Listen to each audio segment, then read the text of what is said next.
Lynn Richards is someone whose career we've watched for some time, primarily at the Environmental Protection Agency in Washington, where she has been a senior policy analyst in the Office of Sustainable Communities, also known as the Office of Smart Growth. Also known as other things that I learned at Pell last week, which sound priests that are much more obscure and technically accurate. But nonetheless, she is here for Washington for the year as a Loeb Fellow at the Harvard Graduate School of Design, and as the Lincoln-Loeb Fellow, which is an appointment that we make annually to one of the Loeb Fellows to share some of our resources and to have Lynn in the building with us for part of the time during the year, as she has done. So I'm very, very much looking forward to this lecture. It is about the potential to retrofit the suburbs, and this is the topic that Lynn has been working on during her year. I think it's fair to say it's a work in progress, but an advanced work in progress, given that it is April, and her days are numbered, as I take some glee in pointing out, having lived through the sadness of the end of the Loeb Fellowship many years ago myself. So Lynn Richards, you're up.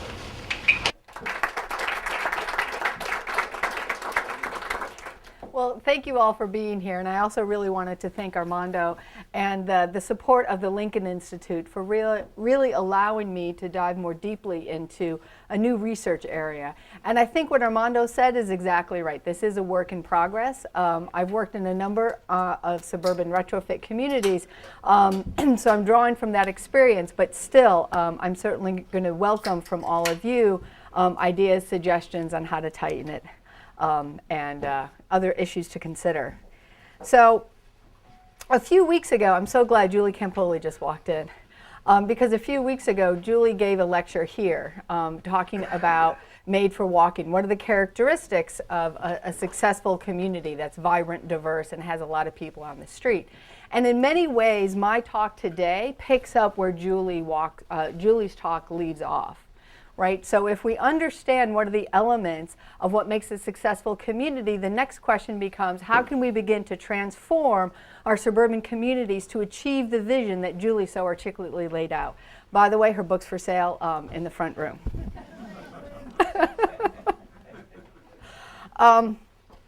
Look familiar? We all know these landscapes.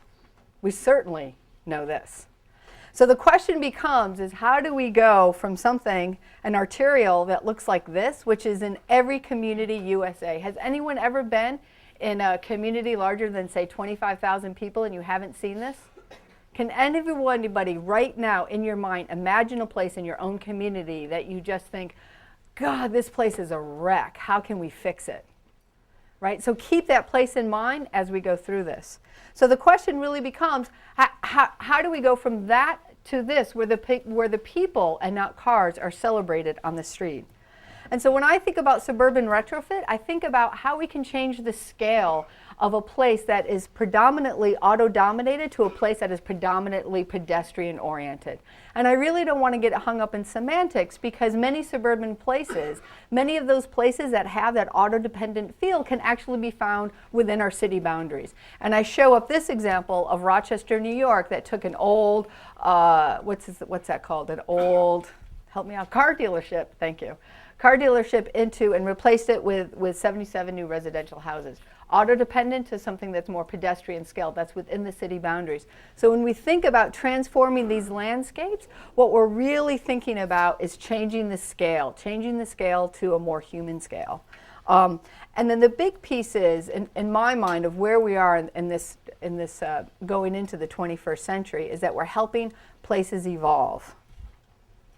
We didn't always used to look like this. Look at this. Consider Boston in 1640, 1775, 1877, 1920, 51, 2005, and more common, with the Greenway now, more common day.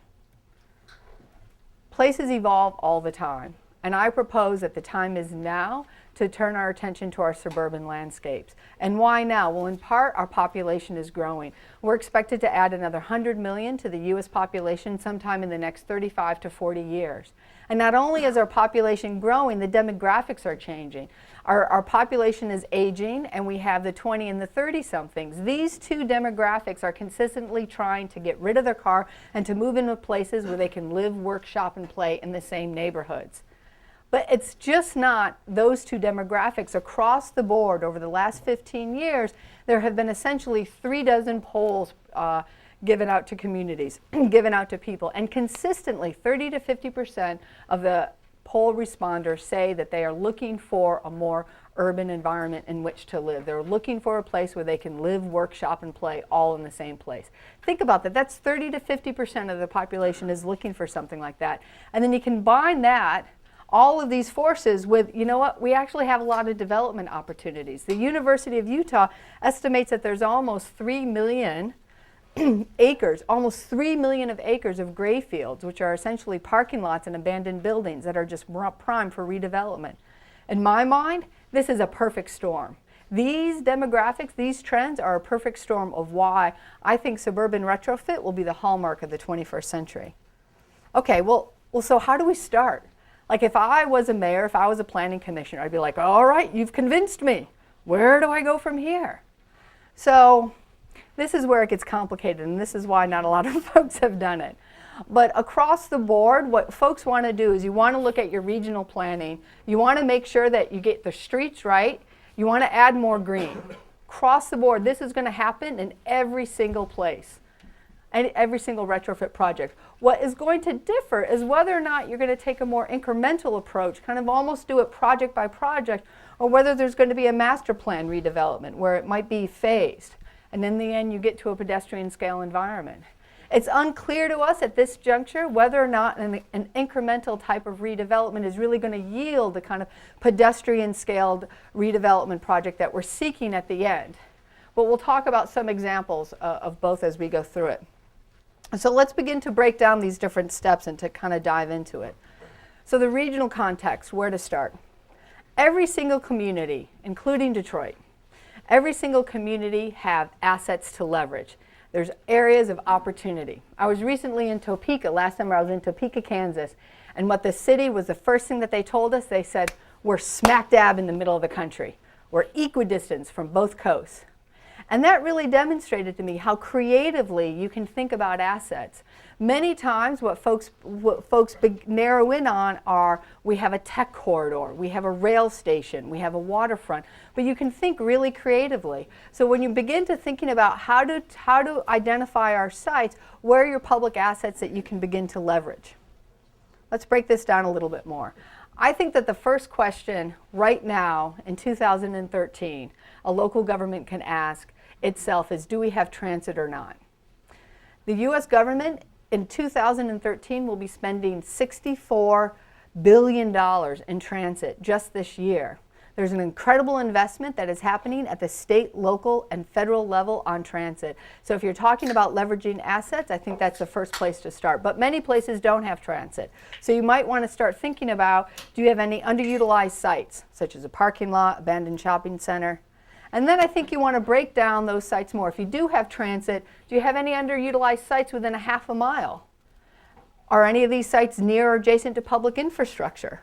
Are there any infrastructure upgrades planned around these? These begin to get a community thinking about, where do I have sites available and where am I going to be placing investments, right? Then thinking about, where do I have existing or emerging employment areas?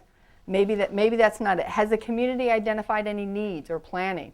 Do they say, this is what I want? Having community support for a redevelopment project can be incredibly important to a project. And then finally, are there any properties on the market or any properties that could be bought or sold or that might be soft? Not every project is going to go through here. This is not a perfect flow chart, nor is it intended to be. It's intended to kind of tee up some questions for mayors and for local planning commissions to begin to narrow, oh my gosh, I have 10,000 acres of auto-dependent landscapes that can be retrofitted. How do I begin to choose? It's massive. So this is just a framework. Let's play it out. In Sandy City, Utah, it's a first-ring suburb. I was out there skiing last March, a year ago March, and I was driving around and I just saw tons and tons of surface parking lot, right? But what I also saw were 2 metro stops and a metro line. And I saw 2 schools, a high school and an elementary school. And in this particular area, you have a historic center, you have an historic district, you have a stadium, you have a movie theater and a university. Well, those are a number of assets. So you might want to look at redevelopment opportunities right there. So again, the framework isn't intended to be an absolute flow logic, the flow model. The framework is really intended to start teasing up questions to help you begin to narrow your focus. And that's exactly what Sacramento, the Regional Council of Governments in Sacramento, California did. They conducted this blueprint process, and over a course of about 4 years, they held public meetings with over 5,000 citizens to really determine for the community where and how does the Sacramento region want to grow. And within that process, they began to identify prime areas for redevelopment, right? Where do we want to grow and where do we want to preserve? But what's interesting, so I knew about this, and then in 2004, Blueprint Sacramento won a national award for smart growth achievement from my office at the EPA. So I've known about this project forever, and I've always thought it was, you know, a great kind of example of public involvement. But what I didn't know was what I learned from a developer last summer while I was still at the EPA before I came up to be a Loeb. Sat down with the developer, and I was like, so tell me, how's this blueprint process working out? He says, it's great. It has absolutely clarified our thinking and clarified the predictability, and we now know where to go out and to look for sites, and we now know where to go and develop. And so this whole idea of looking at the regional context is really beginning to help Sacramento redevelop some of their underutilized sites. So let's go to those principles and apply it more to Sandy City, Utah. This past January, I was able to co-teach a January term course at Harvard called Retrofitting Suburbia, Policies, Politics, and Designs with my co-teacher Deanna Van Buren. And we use Sandy City, Utah as an example. The place where I showed you is right up in here, but coincidentally enough, Sandy City, the planners there, had identified this whole area called the Sandy City Civic Center redevelopment as an area that was prime for redevelopment. Right? You have a mall here. Here's our 2 metro stops that I pointed out. There's a historic district. Let's dive into it a little bit more. It's got considerable public transit that is being underutilized. It's an investment that the public sector has made. In the area that we looked in, you have a warehouse that's underutilized. You have mini storage units. You have pad sites, which are vacant, abandoned industrial sites. You have a nursing home. Here's the historic district up here. You have some kind of low income, single family homes. These are relatively high income. These homes sell for about $80,000. These homes over here sell for about $320,000. You have a university, DeVry University, as well as a theater district. You have a lot of potential. There's really just abandoned. This is more self-storage and empty sites. Here's the expo station. Going down, this is the Expo Center site, 1,600 parking stalls. So you have this station that's essentially has parking on 2 sides of it and a high school or an elementary school on the other side of it. So how are you going to best be able to maximize that area? It's interesting. When we looked at the class in the same way that I took you through that I wanted to leverage the high schools, the employment centers, and the abandoned parking lot, the city instead decided to focus its redevelopment efforts on the mall that's already at the south end of the development that isn't served by any transit. And one of the reasons I haven't been focusing too much on malls is because when you think about suburban retrofit, you think about redeveloping a dead mall. And let me ask the folks a question. When you were coming here, did you think that I was going to be talking about how to transform our dead or dying malls? How many of you thought that? Come on, don't be shy. Thank you, Carl. I often ask folks how many malls were built last year across the country. Does anyone know? Educated audience. Armando told me that. But suburban retrofit is more than just replacing our malls. And I think that a mistake that many communities can fall into is going into the kind of previous habits of redevelopment. Well, when we've done suburban retrofit, it's about about redesigning malls. But what I think is so interesting and so exciting about this area is that it allows us to think more creatively and more analytically about the different sites that we have available to us. So as I said, in the end, we decided to focus on those two sites on to the north of it. So just stepping back, thinking about planning in the regional context, there are several implementation policies that any community in the United States could implement to do this, to think about regional planning. I think the biggest, this is a long list, and I'm not going to go into it all, but I do want to highlight the importance of planning, the importance of having a vision. I have talked to many planners throughout the United States, and they've all said the exact same thing. Well, we were focusing efforts over here, but then all of a sudden this site became available. And the community had a plan and a vision, so we were able to capitalize on that opportunity. Even in terms of financing, I hear this from Boulder, Colorado all the time. We go in every year to the state in Denver, and we say, here are our transportation improvement plans. Here's a new bike path that we want. Here's a new pedestrian way that we want to put in. And the state says the same thing. Nope, you already have your allocation. We're not giving you any more money. The end of the year comes, no additional plans have come in. The state calls up the city and say, can we see those plans again? Having a plan allows the community to be in the driver's seat. Now, it's not set in stone, it's not grizzled in granite, but it allows folks to be able to see the direction in which they want to go. And the beautiful thing is you don't need several $100,000 if you're head of a local government to do this. You can go low-tech with these yellow stickies, which is what somebody did in Chicago. Empty a vacant storefront, big poster, what do I want to be next?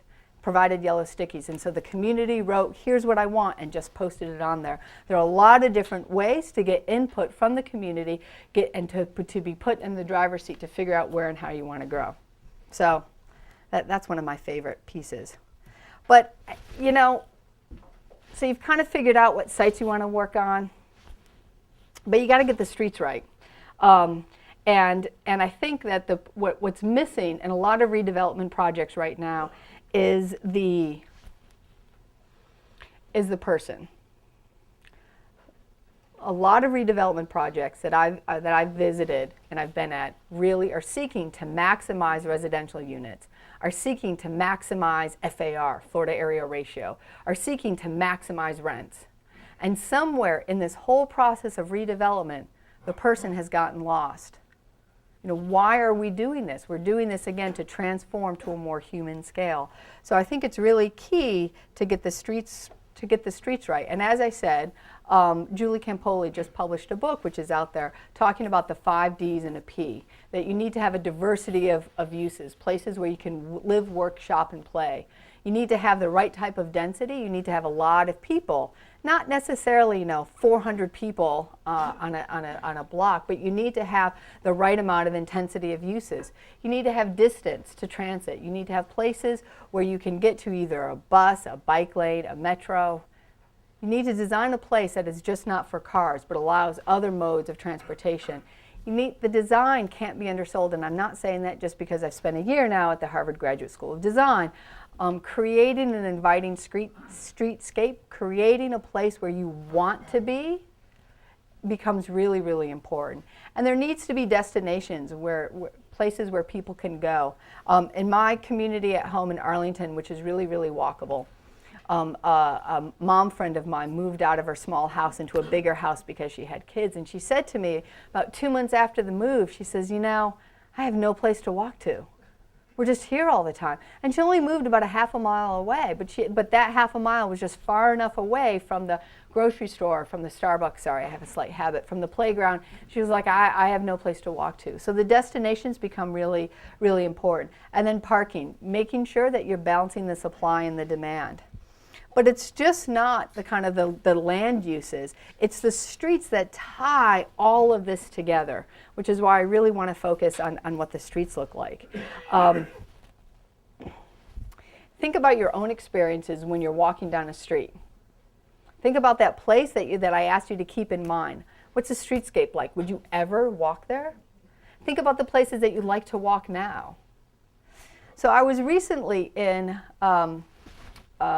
North Hollywood California, which is in the city of LA, and we're looking at a 20-acre parking lot, which for me is catnip. Like a parking lot right next to a metro and a bus rapid transit, let me at it. And everybody was focusing on the FAR and the residential units, and you had a very wide street that was running through it. And I said, nothing is going to happen here unless we tame the street. And the analogy that I came up with was a little bit like baking a cake. You can have all the ingredients of a cake, put it all together, but unless you grease the pan, the cake ain't going to come out. And that's really what our street network is, right? So, but it's really important in areas with cooler markets.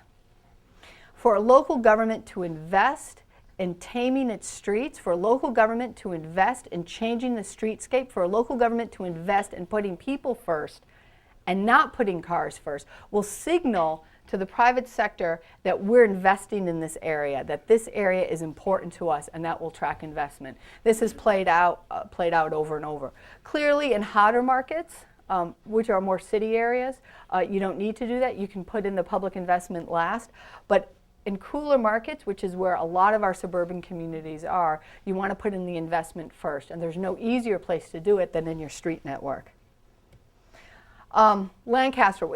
Lancaster, California, a winner of the National Award for Smart Growth Achievement this past year, 2012, for overall excellence. How many folks recognize this street? I mean, it's everywhere, right? And when you talk to the residents, there's this awesome video online. I encourage you all to go listen to it. When you listen to the residents and to the shop owners, they said cars were driving by at 50, 60 miles an hour, nobody was stopping. And the planning director said, I knew we had to invest in our streets. That's all we had money for. And so that's what they did. They just fixed their streetscapes. Pretty remarkable, eh? They invested $11.5 million of public money. And that $11.5 million ended up attracting $300 million in private investment. There was no master plan. There was just saying, we've got to tame our streets, and we need to do this. And they were able to get the federal grant money, thank you very much, federal government, to tame the streets, and now you're seeing a spur of economic development. This is me standing at the corner right here. And I looked up and I took a picture, right? Here's the commuter rail station, and the station here is about a block down. So I turned 180 degrees, and that's what you see. This street design goes from essentially 5 lanes down to 1 travel lane. And it's a street design that is able to dramatically reduce the traffic speeds. The posted speed on the other side, the arterial without the redevelopment, is 35 miles an hour, but it's where the residents said they were driving 55, 60. Look at that. The speed limit's 15, slows the car right down to 14, well below the speed limit. It's the streetscape design that sent signals to the driver, whoa, there's stuff happening here. Let's slow way down. So how do we apply these principles in Sandy? As I said, I did this J-term course, and so I had a whole bunch of students coming up with a lot of redevelopment ideas for the site. So this is the site. So those pads and self-storage were transformed into residential with a little bit of local retail. They added a grocery store right down here. I didn't put a sign to that. And there was a multi-use path created. Those are the yellow circles are our transit lines, and you were able to increase in the connectivity. You're providing destinations, right? You're increasing the connectivity. You're providing destinations. You're putting the cross streets through to really create that network. The parking lot is just transformed from 1,600 spaces into business, residential, and a hotel. They put the hotel right here, right next to the metro, and the expo. They put the parking underneath. And they increased density throughout it all. And this is a streetscape. There was a 100-foot right-of-way, and because the right-of-way in Sandy City, Utah was such, they were able to go, but the throughput wasn't the actual capacity of the road, there weren't a lot of cars using it. So there was a need for parking, angled parking. You had the right-of-way to augment that. You still had the travel lanes going through. You were able to add sidewalks and some green. You shortened the distance that the cars needed to travel. You could probably, there was probably enough throughput. One of the comments that I made was to, these still seem too wide for me as travel lanes. You could probably put in a third lane as a midterm travel lane, which again would facilitate the flow of traffic. One idea that I think that we're going to see a lot more of in terms of retrofitting our suburban communities are these multi-way thoroughfares. We haven't seen a lot of them, but it's what I actually suggested for Sandy City. So you have 2 lanes. You might have 3, break it down into 1 travel lane in each direction with a center turning lane. But what you have is this median strip with a bus and a ped and on-street parking. So you're able to maintain the kind of arterial, the travel throughput that arterial lanes were designed for, but at the same time slowing traffic down on the side to let the supporting land uses come through. So in my opinion, I think we're going to be seeing a lot more of these built, particularly when we have large right-of-ways. Again, it's what I suggested in North Hollywood, and you have a lot of areas in which to green, and I'll get into that very soon. So if you were a local government, some policies that you could begin to implement that would lay the groundwork for transforming our streetscapes is really adopting standard for complete streets.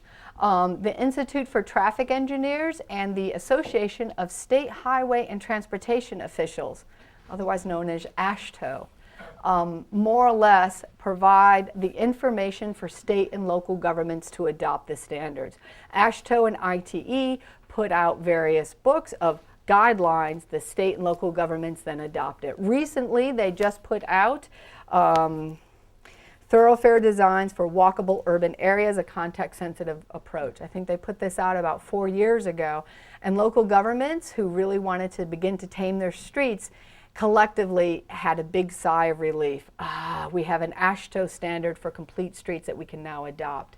This essentially almost eradicates the decades of fighting that local planners have had with transportation engineers, that it's not about level of service, how quickly you can move cars through a city, but it's about people. How quickly and efficiently can we move people through an area? And again, when we're talking about our suburban communities, that becomes key. How can we begin to move people more efficiently through this area, not cars? I'm from the EPA, as Armando mentioned. And so for me, I think that our suburban environments represent an absolute terrific opportunity to create, repair, and connect our green areas in the region. I mean, think of it. What do we always complain about in our suburban areas? Everything's so spread out. There's so much land. It's all been developed and it looks awful. But in a redevelopment process, that massive amounts of land allows an opportunity to bring the natural environment back in with the built environment.